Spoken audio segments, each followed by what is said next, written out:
இளவரசி. இளவரசர் என்னை துரத்துகின்றார். தயவு செய்து என்னை அவரிடமிருந்து காப்பாற்றுங்கள். என்ன சகோதரா, இன்றைக்கு வேட்டை இவள்தானா? சுத்த பயந்தாங்கொள்ளியாக இருக்கிறாளே. அவளுக்கு தைரியம் என்றால் என்ன என்று இன்று பாடம் கற்பித்துக் கொடுக்கப் போகிறேன்.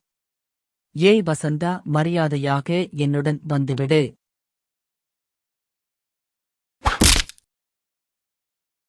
ஐயையோ, என் கை, என் கை.